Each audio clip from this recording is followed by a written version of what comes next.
Oke, Assalamualaikum warahmatullahi wabarakatuh. Perkenalkan, saya Aisyah Rahmat Jimurwani Pangesti dengan NIM 09031382429160. Di sini saya akan mempresentasikan dan juga mendemonstrasikan proyek ujian akhir semester saya yang berjudul Portal Rapot Digital Berbasis Website pada SMA Negeri 5 Palembang. Nah, sebelum saya memulai presentasi ini, saya akan menjelaskan terlebih dahulu eh, arsitektur kode dan pangkalan data yang saya gunakan.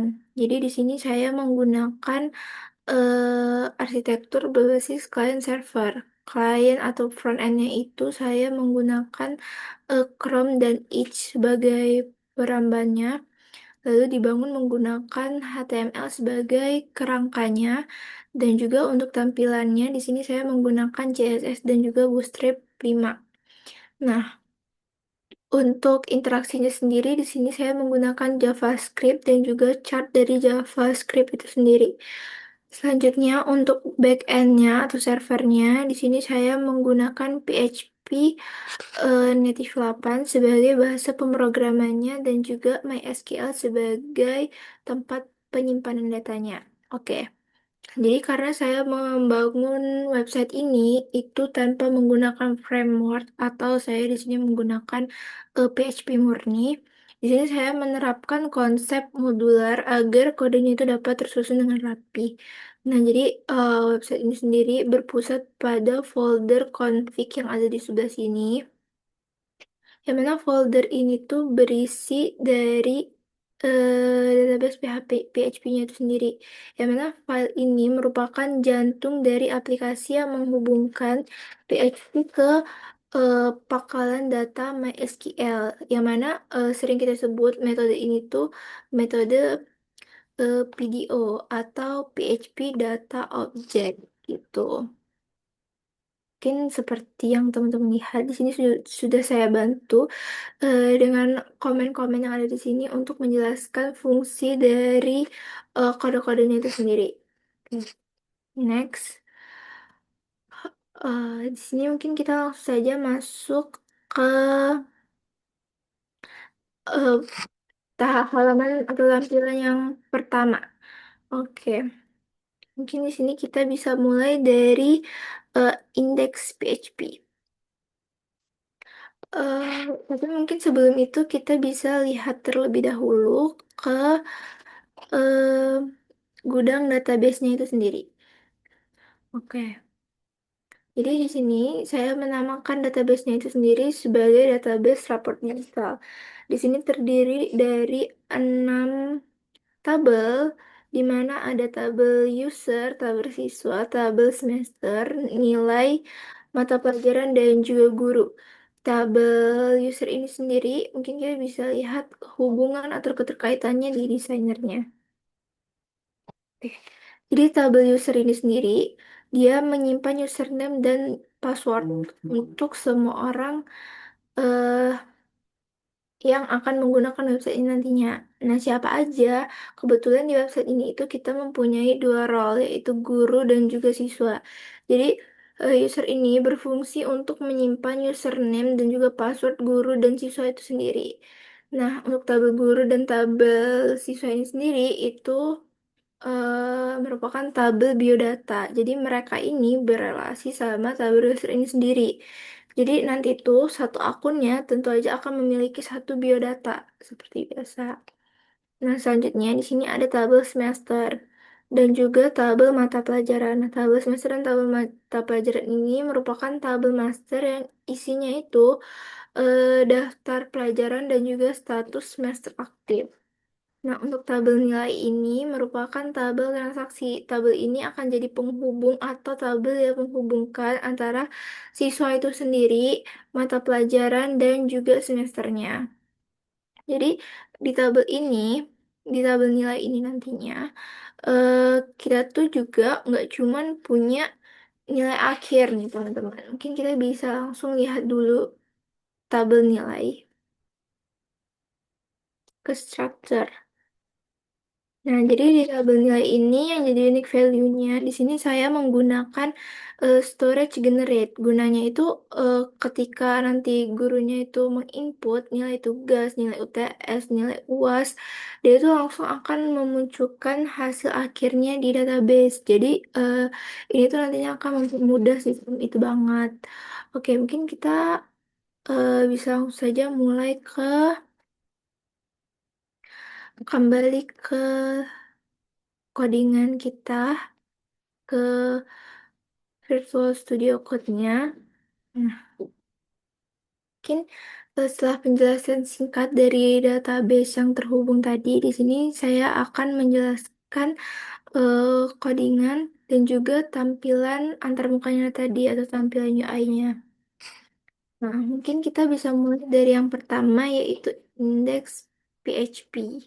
Jadi pada file ini tuh gunanya untuk menampilkan halaman ini. Kita lihat.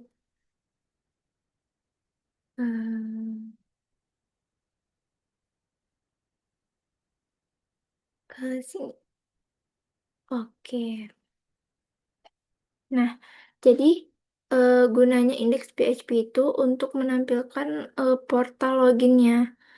Jadi halaman login ini itu terhubung sama file dari indeks PHP itu tadi. Yang pertama tadi. Nah, yang ada di sini. Jadi indeks PHP ini dia akan berisikan tempat untuk menginput password dan juga tempat menginput username. Nah, di sini kita itu menggunakan fungsi khusus yang disebut password verify. Jadi di sini juga kita menggunakan session role base. Jadi karena kita di sini punya dua role, yaitu role sebagai guru dan juga role sebagai mahasiswa.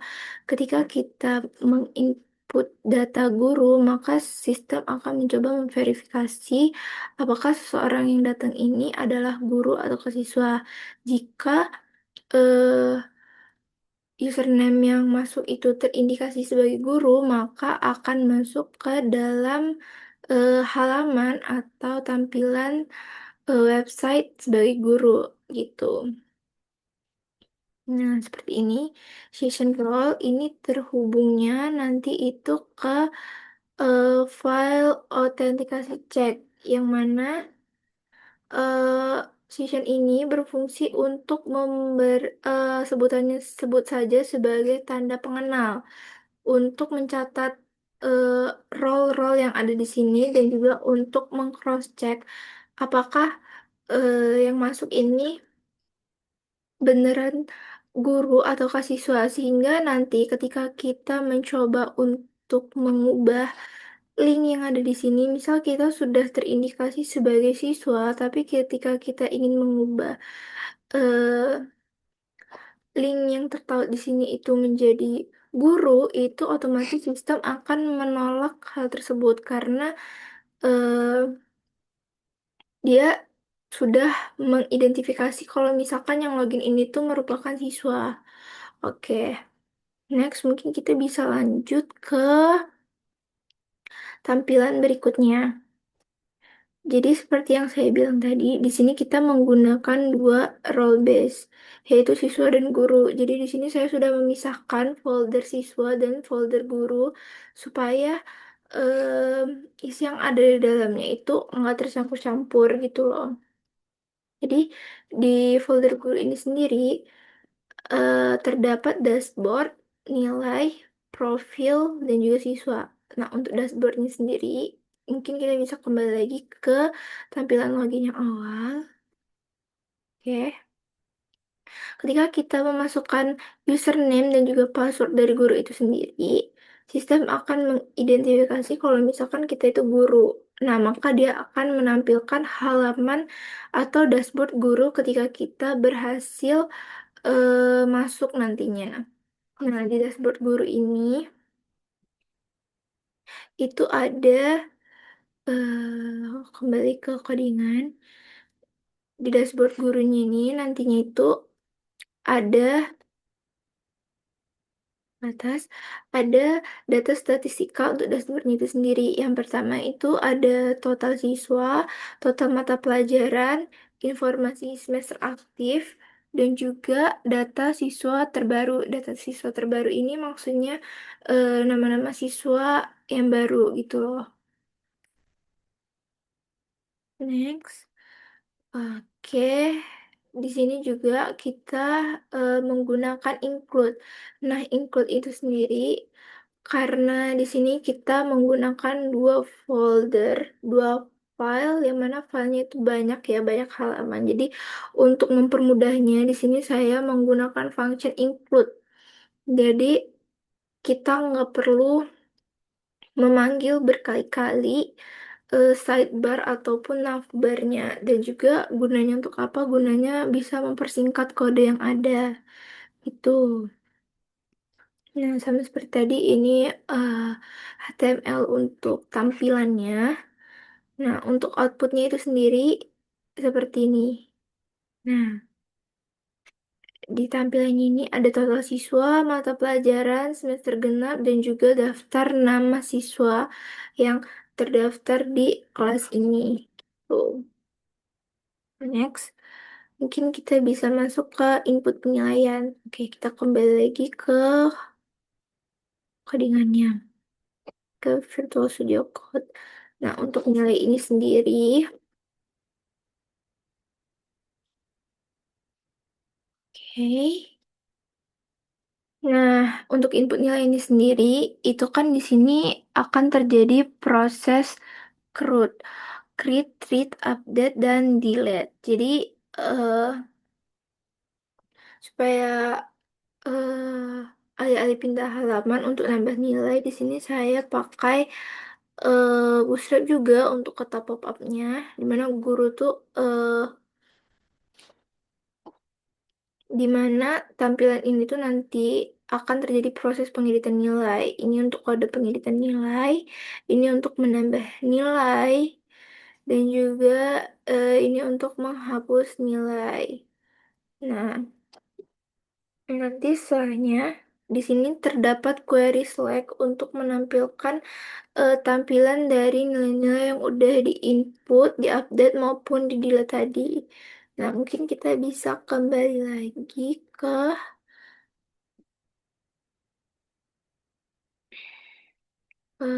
tampilan UI-nya. Jadi di sini ketika kita mengedit nilai atau menginput atau menambahkan nilai baru, saya berikan contoh di sini nama Pak Jimin.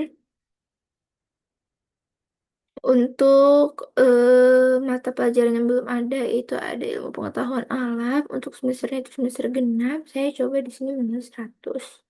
Nilai UTS-nya 90 dan nilai UAS-nya 100. Ya, kita simpan data, maka akan ada pop-up data nilai berhasil ditambahkan dan juga akan ada nama tampilan yang baru di sini sama dengan hasil akhir dari eh, hitungan tambahan dari tugas UTS dan UAS seperti yang saya bilang tadi di sini terhubung sama database yang sudah saya jelaskan di awal tadi. Kenapa bisa dapat 97? Karena di sini sistem akan menghitung otomatis menggunakan generate tadi gitu. Lanjut, mungkin kita di sini bisa masuk ke tampilan kelola siswa. Untuk kelola siswa ini juga sama, dia hanya menampilkan kembali ke codingan. Un- di sini dia menampilkan nama-nama siswa dan juga di sini bisa terjadi sistem update dan delete. Jadi di profile di file siswa ini kita bisa mengubah data diri dari siswa itu sendiri. Apabila siswanya itu eh, salah nama atau identitasnya kurang lengkap, itu kita bisa menambahkan sendiri tanpa harus menunggu siswanya itu mengupdate-nya. Gitu. Next, mungkin kita di sini bisa langsung ke folder siswa. Di folder siswa ini kita kembali lagi ke tampilan UI-nya. Kita coba untuk keluar atau logout dan masuk sebagai siswa.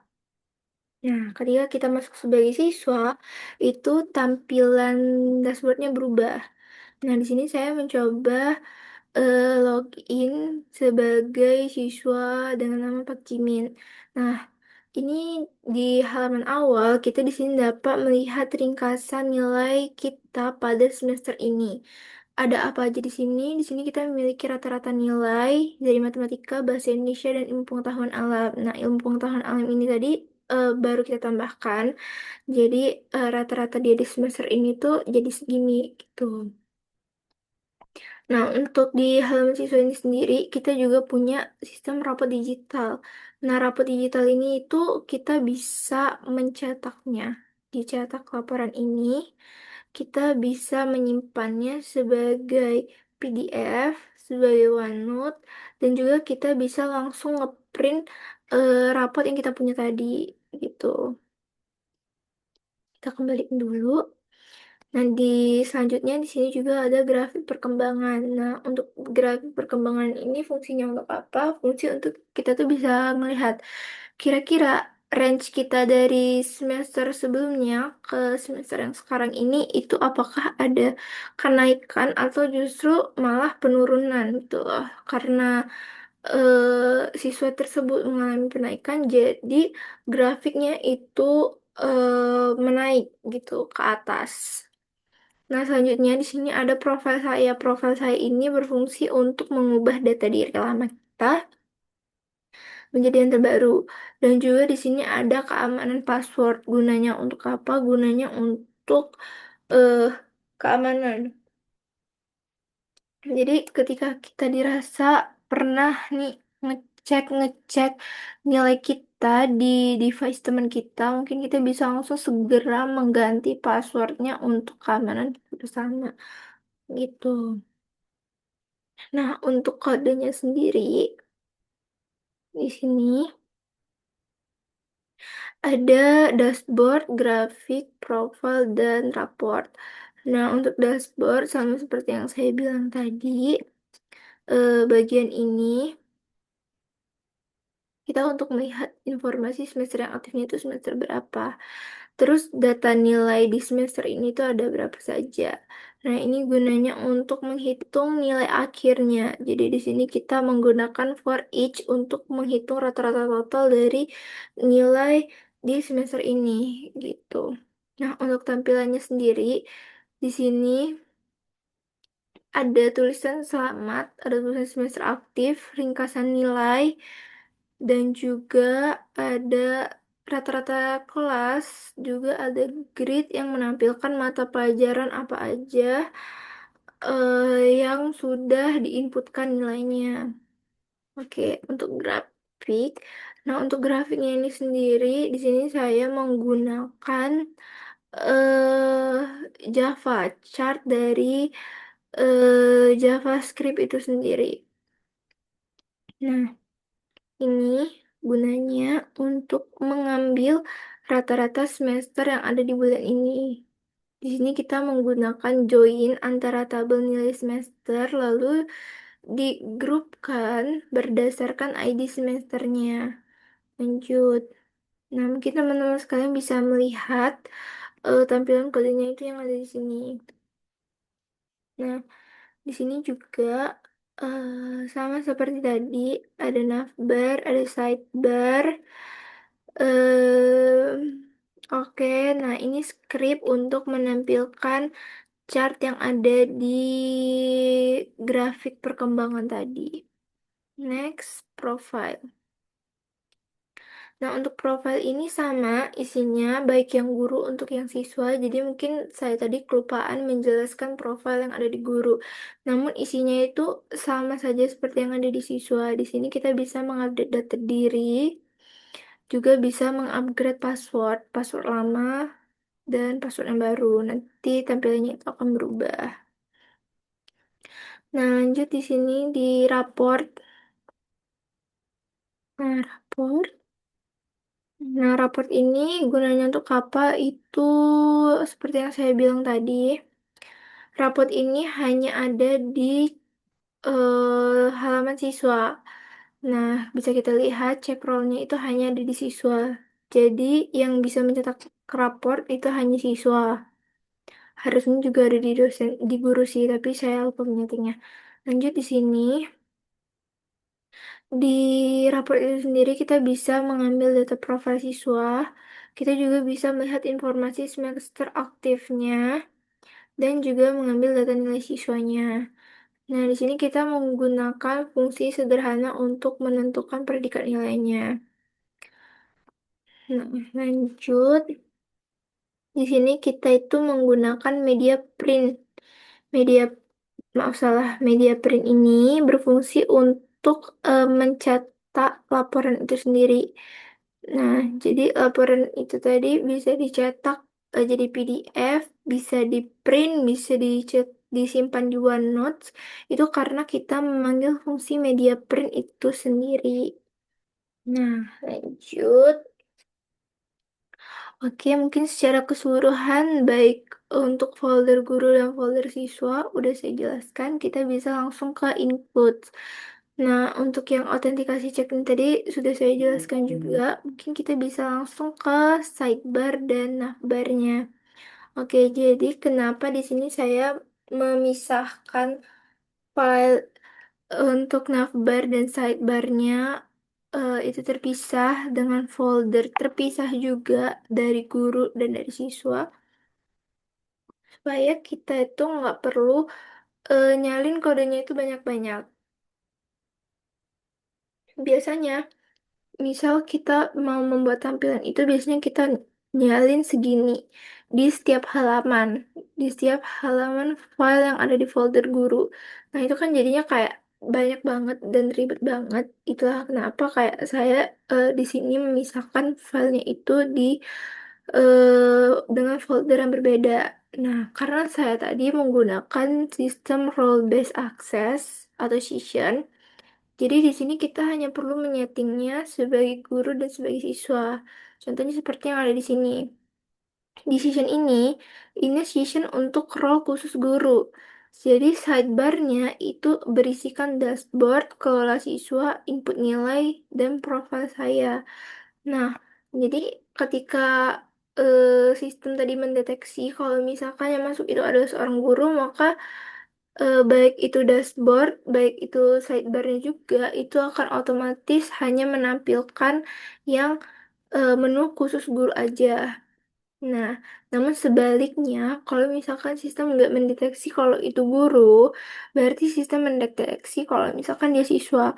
Maka menu-menu yang eh, ada di sidebarnya juga adalah menu-menu khusus siswa, yang mana berisi dashboard, rapor digital, grafik perkembangan, dan juga profile. Di sini, session role, role-nya itu khusus untuk siswa, maka menu khususnya juga khusus untuk siswa aja. Nah, nantinya eh, kita hanya perlu memanggilnya seperti ini di sini. Maaf, sebentar. Nah, kita hanya perlu memanggil menu navbar dan menu sidebarnya itu PHP include include nama filenya apa gitu. Begitu juga kalau misalkan kita ingin menambahkan footer, kita hanya perlu menuliskan PHP include dan footer PHP gitu. Maka nanti tampilan di websitenya akan ada footer itu juga.